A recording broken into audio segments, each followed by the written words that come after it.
All right, well, it ain't the Cow Palace, but Jim, let's talk television ratings. And before we get to Dynamite, we're going to talk about the road to Dynamite rather briefly here.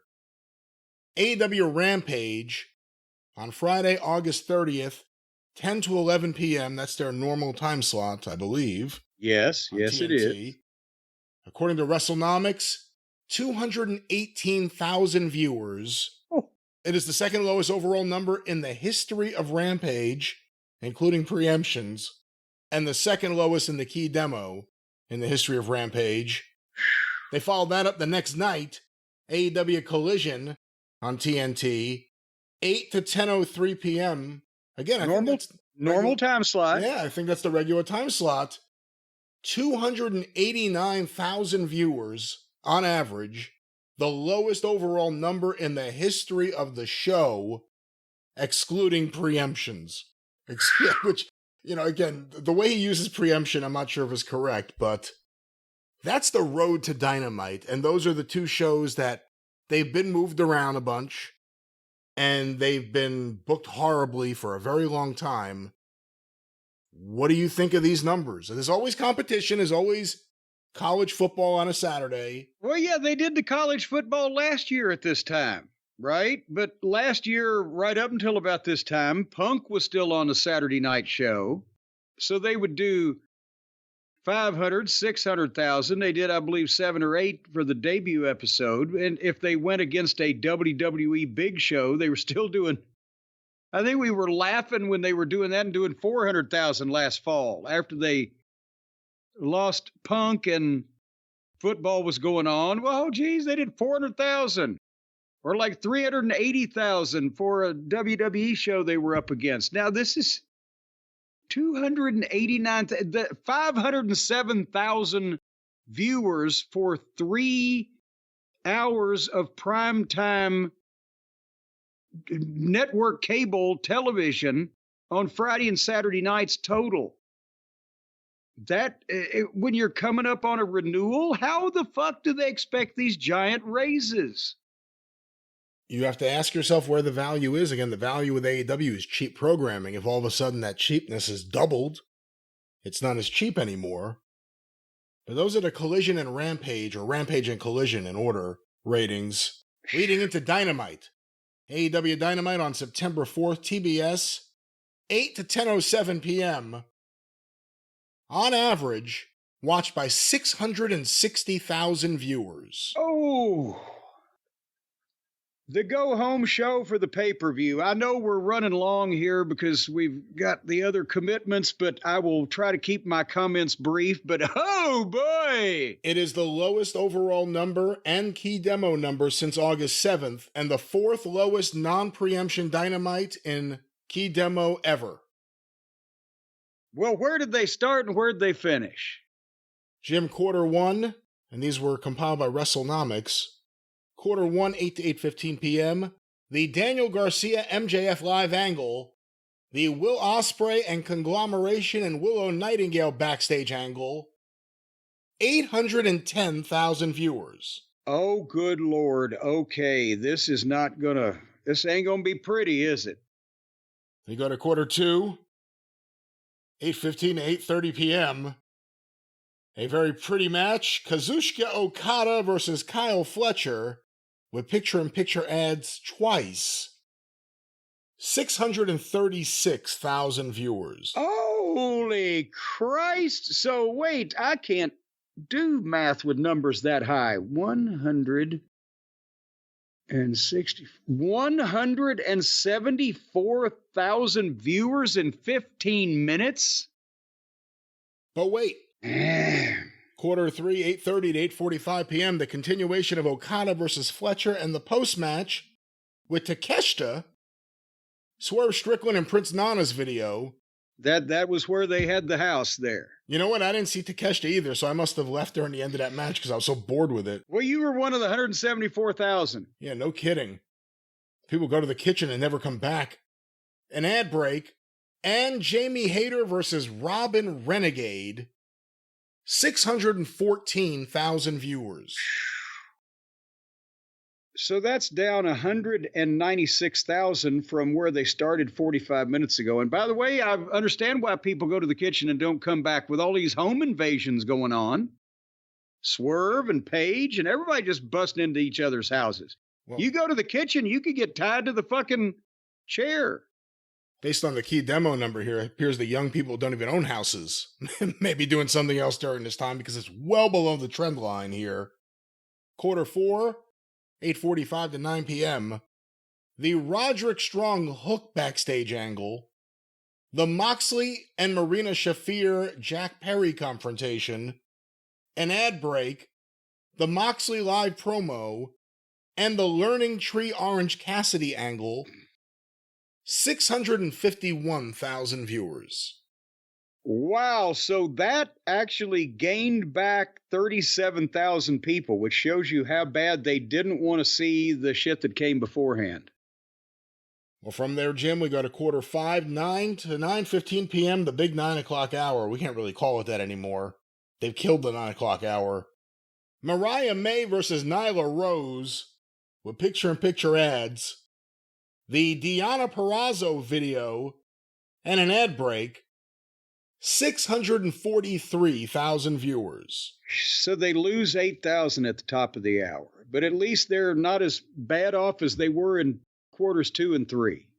Well, we go now to quarter, 6, 9:15 to 9:30 p.m. The Mercedes Moné Hikaru Shida live promo. Oh, boy. And the Young Bucks Jack Perry backstage promo, followed by an ad break. 597,000 viewers. Ooh. That is the low for the show, I will tell you that. That is the low in the key demo. That is the low in the overall number. Mercedes Moné and the Young Bucks and Jack Perry. Wow, a lot of high-priced salaries in the lowest segment of the show. Hold on, let me at 203, 213. So they are 213,000 viewers down from the start of the program, which would be over 25% of the audience that they started with. Well, we go from there to quarter 7, 9:30 to 9:45 p.m.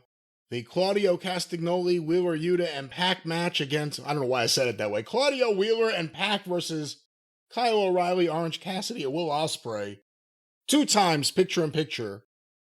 652,000 viewers. Good. So that's intentional that those people left for that 15 minutes, isn't it? Mercedes Moné, followed by the Bucks. Why would you sit there? If you've been watching this show, why would you want to see more of them? 643 to 597 to 652. That's a statement. We go now to quarter 8. I remind you, there's a 7-minute red-hot overrun. Burning down the house. 9:45 to 10 p.m. The continuation of the 6-man match and the post-match with the Elite Bryan Danielson, Pac, and Will Ospreay.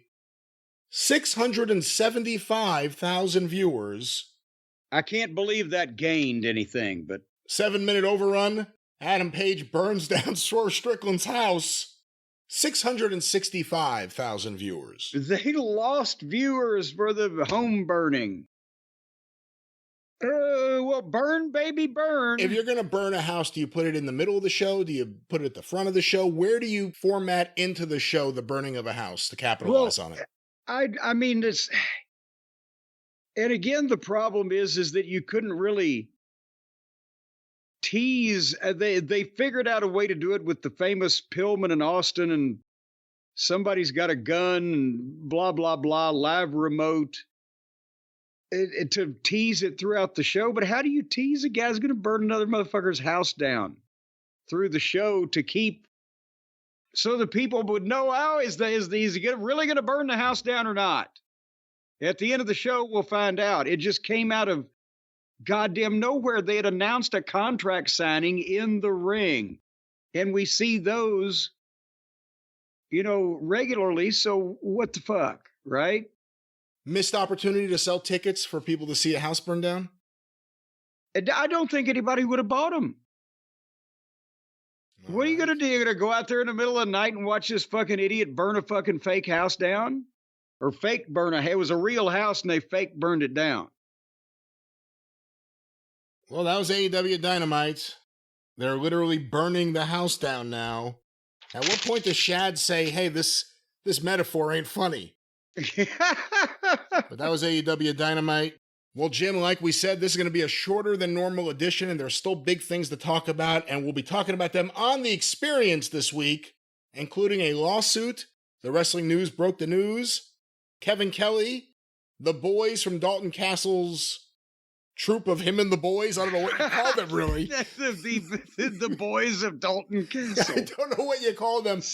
Like the 5 fingers of Dr. T or the hands of Orlac, but go ahead. But they are suing AEW, Ring of Honor, Tony Khan, and Ian Riccaboni for a number of things, including defamation, and you'll hear more about it. The man who is representing them is a man we know well, Jim. Well, yes, and that lawsuit also involves breach of contract, wrongful termination, and the reason why we want to take our time in discussing this, the potential misclassification of pro wrestlers as independent contractors when they possibly should be employees. We've broached that subject a time or two before.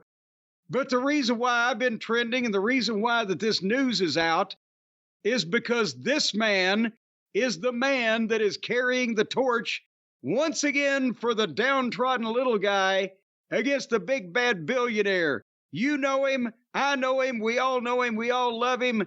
Play that music. Call Stephen P. News.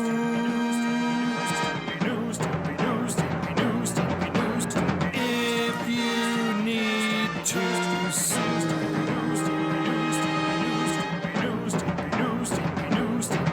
An outlaw mud show or two. Still to the rest. And yes, ladies and gentlemen, as we said, we will be going into more detail on the various aspects of this suit on this weekend's experience or this week's experience, wherever you find your favorite experience. But one thing that we do know, and they found out recently out in Calabasas County, Stephen P. New does not take cases that he doesn't believe that he can emerge victorious from. So things may be coming to light, and we'll try to discuss this in greater detail on the next issue of The Experience, or the next edition, or the next broadcast, the next show. In the meantime, if you want to get in on the hottest attorney since Perry Mason, then just go to newlawoffice.com or dial the magic number 877-50-STEVE, and Stephen P. New will be on somebody else's case on behalf of your case. That's right. And by the way, the person who submitted a Stephen P. New song a few weeks ago, they wrote to me to say that the song was not AI. So we appreciate that. We appreciate creativity, whether it sounds like shit or whether it's really good. Wasn't that the one that we were really pretty easily able to tell that wasn't AI because there was no intelligence involved? Oh, no, there was a lot of intel. Don't insult Oh, everyone. I know, I'm just kidding. But of course, if you're insulted, newlawoffice.com, 877-50-STEVE.